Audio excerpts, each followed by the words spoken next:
Morning. This is the Tall Friendly Atheist Dad podcast, and today I'll be reading You Can Lead an Atheist to Evidence, but You Can't Make Him Think. Answers to Questions from Angry Skeptics by Ray Comfort. Hit the music!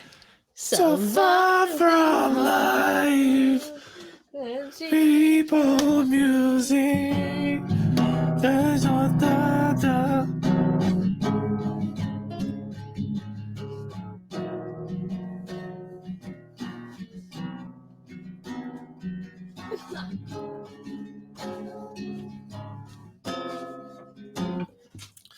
Okay, that is my really bad impersonation of Victim of Illusion. Head on over to the Bandcamp website, victimofillusion.bandcamp.com. Purchase Invisible Light for a very reasonable price and help support independent music artists. Yes, that was so the clip I had on their primary clip I had my computer's gone mute for some reason, so I have to work out why. But anyway, this is part 8 of an Atheist Reads You Can Lead an Atheist Evidence. If I don't explode, well, I somehow didn't explode by just reading Frank Turek, so I'm now definitely going to explode by reading Ray Comfort. That's a given. Is he even worse? I want to say worse, he's just as bad. Poor Frank. Well, he's got company. And on the screen is Pacific Coast Highway trip, Los Angeles to Santa Cruz. Oh yeah, love the chill. What is that music? Does he tell what the music is? Yeah. Chill. All right, and I'm gonna give this guy a like. Stick Reeves with 2 subscribers. Well, he's going to get another like on his video. So anyway, so yes, this is another one of those books that really grinds my gears, but it's got to be done. No, it doesn't. You wanted me to do reading. I'm now doing reading. You're choosing to do it. True. It's not a chore to be taught. It feels like a chore to read these books. Oh my gosh. Anyway. Make the best out of a bad situation. True. That's what you say to me as my teacher. True. I will. Okay. So if you do happen to have the book, where are we? I'm still somehow in chapter 1, which is titled Creation Must Have a Creator. So the whole way this book is written out is that Ray will have a question, and then he will respond to the question. In a way, only Ray, well, actually not only Ray, but creationists in general. So 3, 2, 1. Ray, do you call everyone who disagrees with you and posts a comment here an atheist? That's a bit much. There can be quite a few individuals here who just want to set you straight on topics like evolution, which does not make them atheists. I accept evolution and I believe in God, and I'm not alone. I, for one, would just like to see you open your mind and read some peer-reviewed articles on the subject and try learn something instead of maligning science and spewing ignorance.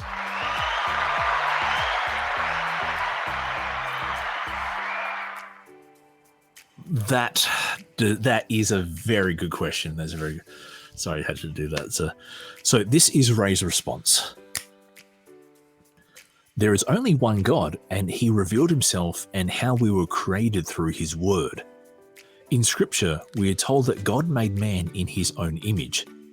He created Adam as a man, and then he created a female for him to reproduce after his own kind. So the God, evolution, you believe in is what is known as an idol. An idol is a creation of the human mind and is often shaped by hands with wood or stone. The reason we are so prone to idolatry is that an idol doesn't tell us what to do. An idol doesn't consider lust to be adultery and hatred to be murder, or condemn lying and stealing. An idol is dumb, and the Bible says those who create them are like them. We can shape our little God into anything we feel comfortable with, even if it's an unscientific theory that we believe gives us license to sin. You're right about not being alone when it comes to idolatry. Millions worship false gods. You may not have formed your own religion with your god. Hinduism has 450 million gods, but he is extremely popular, especially in the Western world and among university students. And anyone who is gullible enough to believe in evolution will also be gullible enough to believe that when they create a god in their mind, it somehow does exist, yet it doesn't. It's a figment of a fertile imagination, the place of imagery. Idolaters still have to face the God of the Bible on the Day of Judgment, whether they believe in him or not. Imagine that, standing alone before the throne of a holy and perfect creator, the one that spoke the sun into existence and has seen every thought that has passed through your sinful mind. Imagine that, standing alone before Almighty God, who requires an account of every idle word you have spoken and every deed you've done, even if it is in secret. All right, let's cut the music from here and let's put some Victim of Illusion on, because I'm going to respond to this. Okay. I'm actually very disappointed in this. I would have thought that, see, this guy, says, I believe in God, So I don't know why Ray Comfort then has to go, you believe in idols. The God you believe in is what's known as an idol. I would have just, if you wanted to disprove the theory of evolution, don't attack the guy's religion, which is actually the same as yours. This is, oh God. So, okay, so his first sentence, two sentences here. Well, the first sentence, there is only one God and he revealed himself in how we were created through his word. I don't know how you determine there was only one God, because we haven't verified the existence of any gods, let alone only one. Did he reveal himself? No, he didn't actually reveal himself. Humans wrote the Bible. It's not like God sat down with a typewriter or a pen or a printing press and produced, and then went on a publicity tour to promote the Bible. People wrote the Bible, people wrote the books of the Bible, and then at about 200, 300 AD, it was canonized. The books of the Bible were compiled together, and it was canonized, and then, so even then there is no deity needed in that process. So I don't quite get how God revealed himself, especially when you consider that there have been different books in the Bible throughout the years. If you go to the 1700s or the 1600s, for example, the Apocrypha was like an intertestamental set of books. The Catholics have an extra set of books in their Bible. The Ethiopian canon has different books. I think the Orthodox churches have different books as well. It's all so when he says, God revealed himself in his word, which word are we talking about? Because if you really want to go back, we should go back to the Codex Vaticanus or the Codex Sinaiticus, which has books that aren't in our Bible, and our Bible has books that are not in those codexes. So there's that. Then, it said, how did you determine? It's cool if you say there is only one God because it says in the Bible. That's fine. I'm cool if you admit the only reason you believe that. But if you're saying that as a statement of reality, then you've really got to do better than to make a claim about reality by basing it on a book that.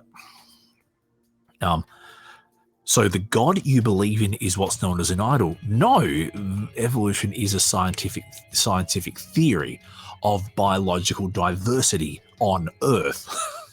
But I find it ironic here that where was it? An idol is a creation of the human mind and is often shaped by hands with wood or stone.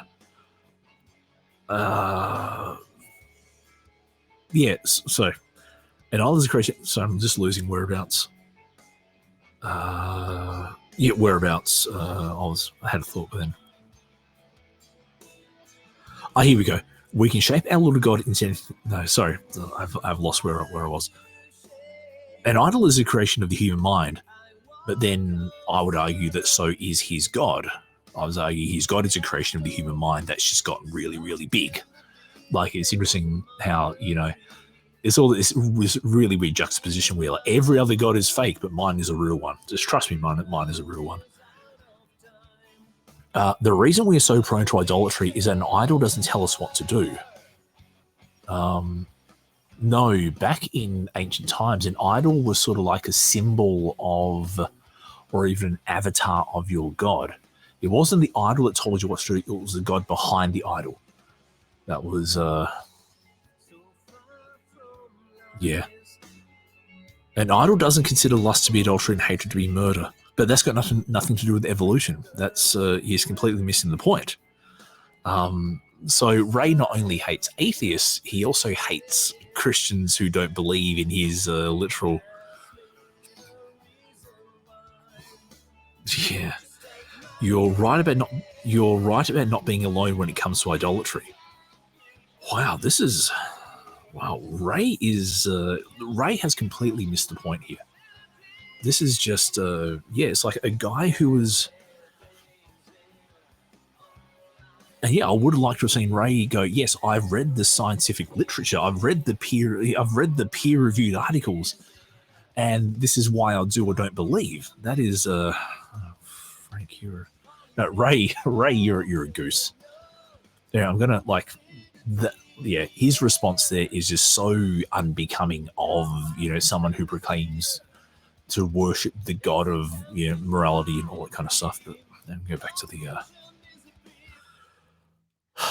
3, 2, 1. The smartest man alive, Stephen Hawking, is an atheist. You think him a fool because he does not believe in your vile Bronze Age superstitions. To which Ray replies, not so. Stephen Hawking isn't a fool. He believes in God. Look at what he said about him. It would be very difficult to explain why the universe should have begun in this way, except as the act of a god who intended to create beings like us. He also said, the odds against a universe like ours coming out of something like the Big Bang are enormous. I think there are clearly religious implications. It doesn't take a rocket scientist to look at this amazing creation and see the genius of a creator. A child could know that. Your stumbling block isn't intellectual as you maintain, it's moral. Okay, I'm going to look up those 2 quotes and see what Stephen Hawking actually said. This is something I noticed from creationists, is that whenever they quote whenever they quote a particular atheistic scientist, they tend to get things wrong. So, very. Aha, okay. So that's let's see where he actually.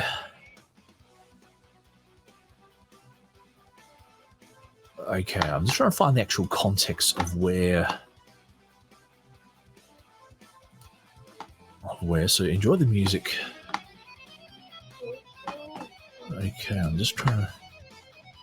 Where did he actually? Actually, I might just go to the number 4. A Brief History of Time. Okay, so let's go to. So if we get a. I've lost my place in the. Okay, bookmarks. All right. A Brief History. Okay, here we are. So that's. I might see if I can actually quickly download A Brief History of Time.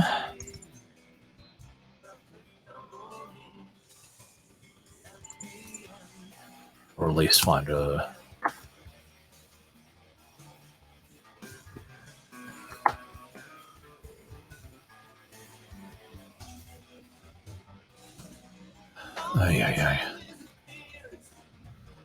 Ironic. It's A Brief History of Time that goes for, it's quite a massive. Hold on, I've got that one. Okay, I'm going to see if I can actually find. Is it on? Here we go. Yes, I did actually. I did have a copy of it.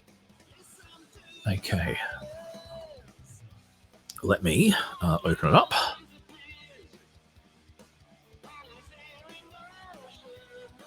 Da, da, da, da. Okay, come on, you can do it. Yes. All right. Now, where was the... Yeah, that's fine there. Now, what was the quote? It will be very difficult to explain. Okay.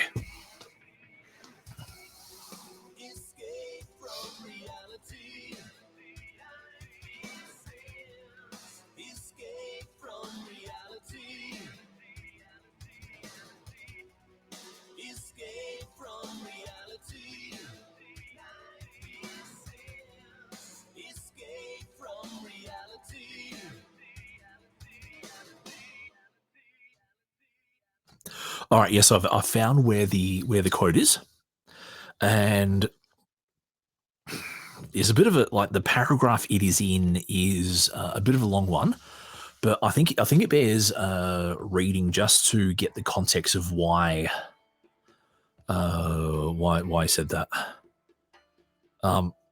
In the hot Big Bang model described above, there was not enough time in the early universe for heat to have flowed from one region to another. This means that the initial state of the universe would have had to have exactly the same temperature everywhere in order to account for the fact that the microwave background has the same temperature in every direction we look. The initial rate of expansion also would have had to be chosen very precisely for the rate of expansion still to be so close to the critical rate needed to avoid recollapse. This means that the initial state of the universe must have been very carefully chosen indeed. If the hot Big Bang model was correct right back to the beginning of time, it would be very difficult to explain why the universe should have begun in just this way, except the act of a God who intended to create beings like that. Okay, so he's actually referring to the hot Big Bang model. He's referring to a very specific model of cosmology. And it's interesting to note that just after Hawking wrote this, we actually found variations in the cosmic microwave background radiation. So in his quote here, Hawking goes, the temperature in the microwave background is all the same. Whereas no, we have actually found fluctuations in it. And then his next paragraph is, in an attempt to find a model of the universe in which many different initial configurations could have evolved to something like the present universe, a scientist at the Massachusetts Institute of Technology, Alan Guth, suggests that the early universe might have gone through a period of very rapid expansion. This expansion is said to be inflationary, meaning that the universe at one time expanded at an increasing rate rather than the decreasing rate that it does today. So he actually goes, yes, under the hot Big Bang model. So actually, he's not saying, oh, this is so awesome, God must have done it. He's actually saying that only under this particular model. And then what's the other one? What is the other one? Okay. The second quote comes from, quoted in John Boslow, Stephen Hawking's Universe, John Harper Avon imprint. Let me see if I can actually find that one as well, because, it's... I know religious people go, oh my God, yours is taking him out. Whatever, bro. Bro. Okay. The odds against a universe like ours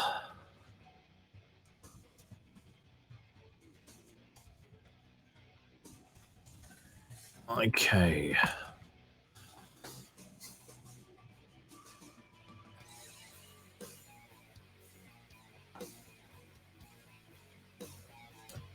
Hold on.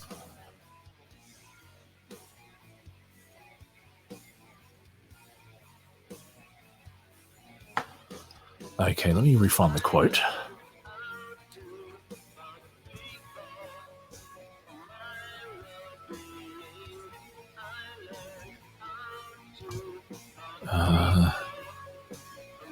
Coming out of Yeah, so this is what creationists do when they find a scientist that says something slightly they agree with. You kind of have to take it out of context and twist it around, and okay, something like the Big Bang. Big Bang. Yeah.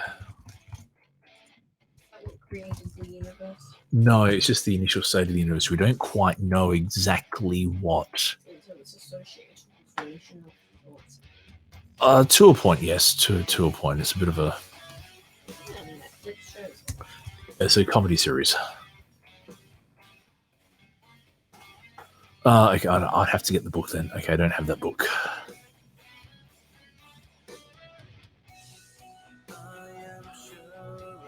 Yeah, okay, well. So, yeah, all right, so I'm reading that quote, and look, there could well be religious implications, but, that's just Stephen Hawking's thoughts and doesn't necessarily mean deistic creationism. Plus Hawking was an atheist. So, it's... Yeah, Ray. So, like, previously it was Frank, but now it's just Ray. Right. Frank and Ray. What a double act. Okay. Ray. 3, 2, 1. Frey. We'll call him Rank. Rank. That's a good one.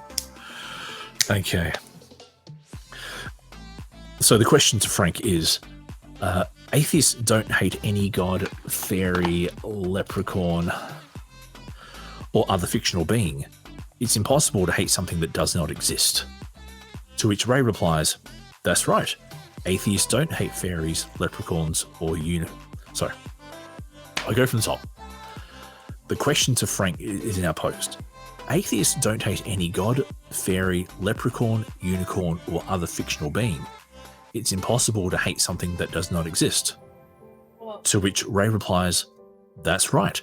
Atheists don't hate fairies, leprechauns, or unicorns because they don't exist. It is impossible to hate something that doesn't exist, and that makes the point.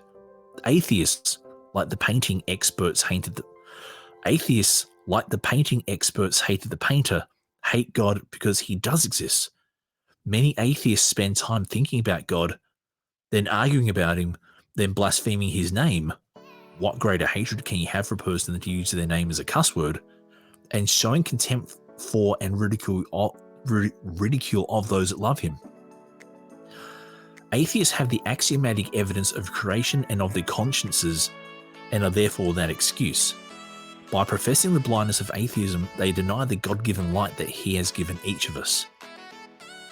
There are some cultures in which people will show so much contempt for a family member that has wronged them, they actually deny his existence. They refuse to acknowledge that he existed as a son. They don't want to see him, hear from him, or talk to him. That's what the professing atheist does with God, and his or her reason for doing so is moral. It's not intellectual. If it was an intellectual issue, there wouldn't be any argument.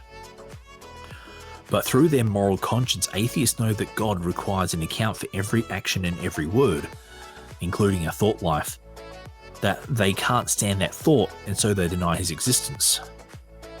God, okay, alright, I'll have to let me back to victim of illusion. No, well, as an atheist myself, I don't hate God. I'm just not convinced that he exists. And you can quote creation and conscience as much as you want. But the problem, though, is that if you're going to call this creation, you then have to account for all the bad things that happens as well.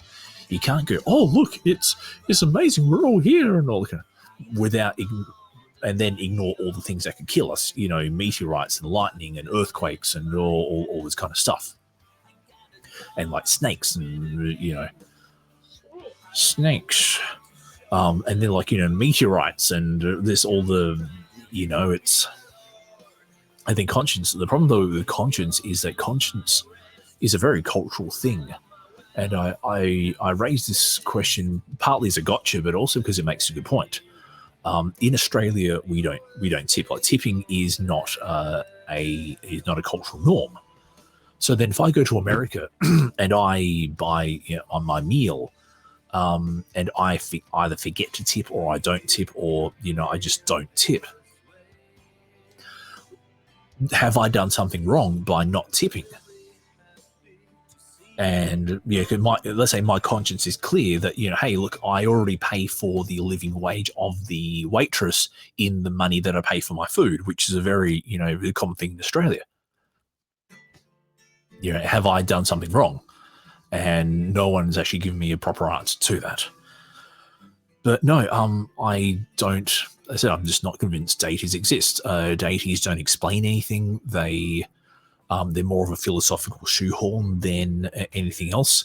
You quote one god and someone else can quote another god. There's many ways we can go about this. I don't quite get what he meant by the painting experts hated the painter. So I don't. But no, like if we hate God because he exists, and we also hate Allah because he exists. We hate, Vishnu and Krishna and Zeus and Marduk and Thor and Wotan and all these other gods. We must hate them as well because, and some of them do make moral pronouncements. It's a Ray.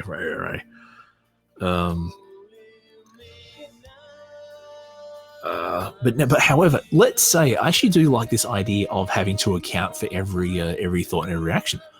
Let's say that is true.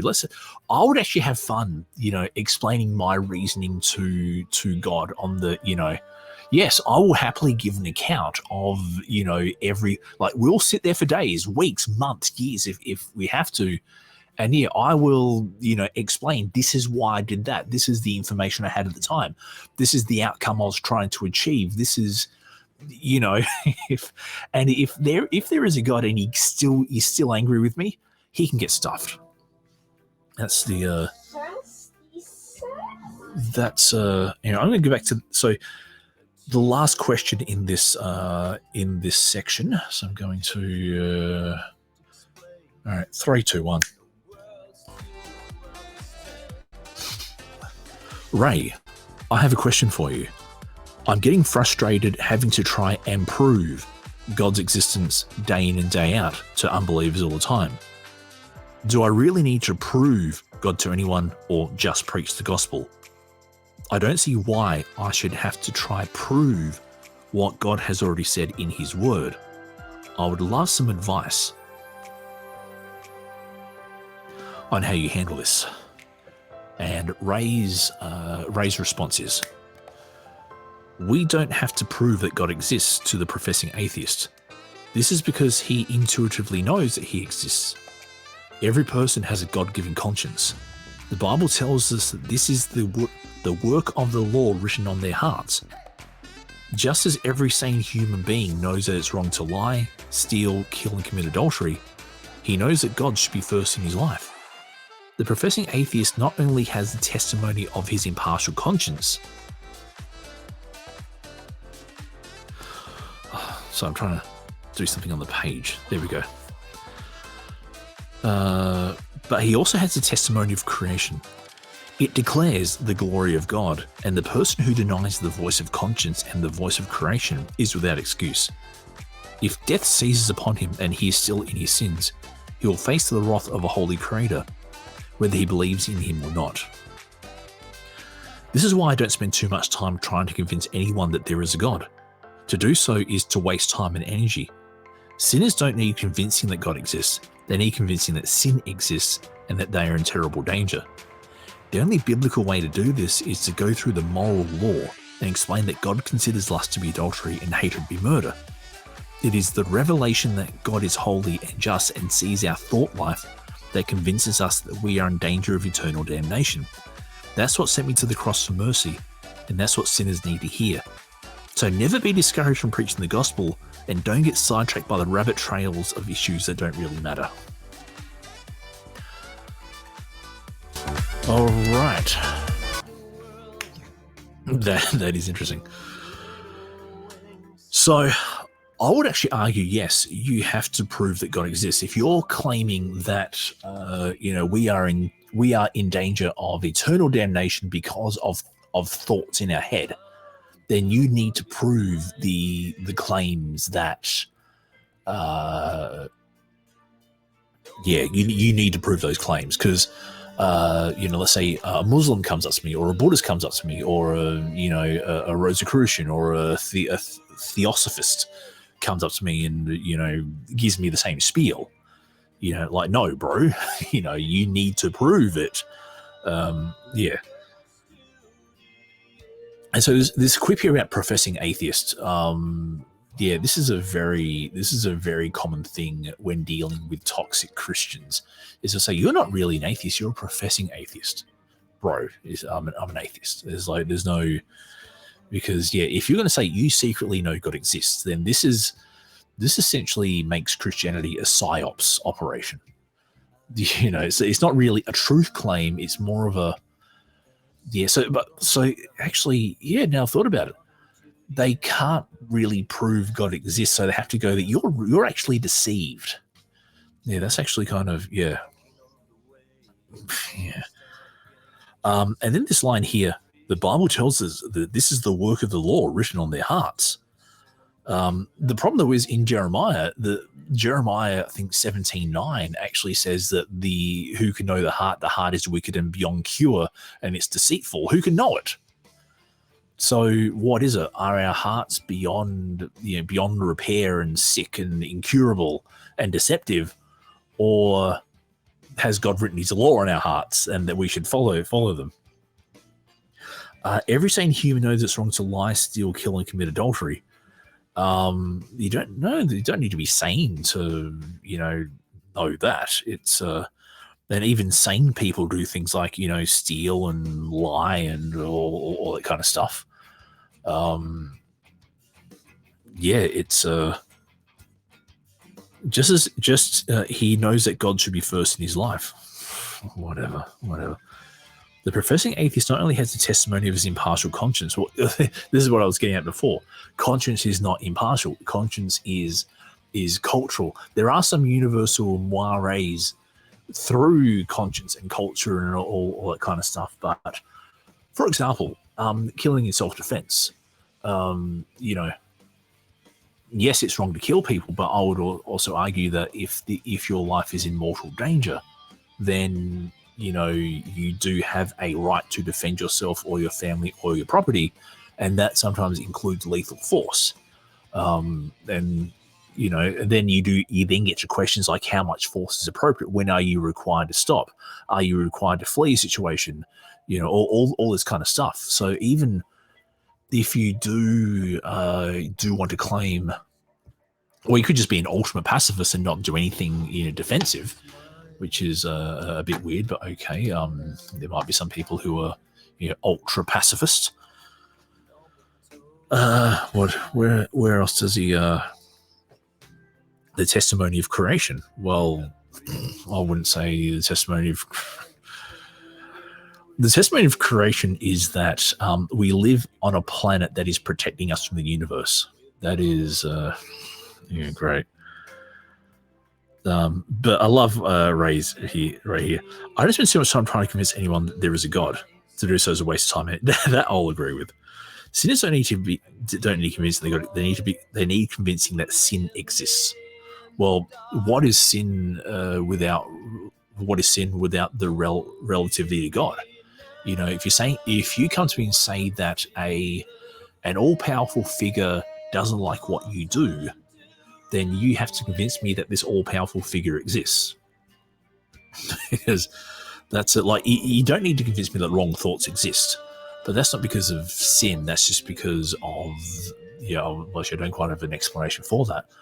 But there isn't this magical force that, you can say there is, sure, but I don't think there is. There are other explanations for why, people do bad things. There's a whole field of psychology. This is something a psychologist could answer. Can you not, please? Especially when I'm recording. Yeah. But it's weird how Ray goes in this last part here. It's a revelation that God is holy and just. That's what sent me to the cross for mercy, and that's what sinners need to hear. So Ray admits that he is only, how can I say, he is only worshipping God because he's trying to save himself from punishment, which is he's not doing it because of love for humankind or anything, or because of the truth claim. He's doing so because he's afraid of what God will do to him if he doesn't, which I think is the ultimate in I don't want to say cowardice, but it's the ultimate in maybe cowardice is the right word. Anyway, I'm going to end the recording here. The next part of the book is heading. The heading's called Faith and Science, and I really can't wait to see what Ray says about that. But anyway, till next time, look after yourselves, stay safe, stay rational, listen to the podcast. Yes, listen to the podcast. See ya.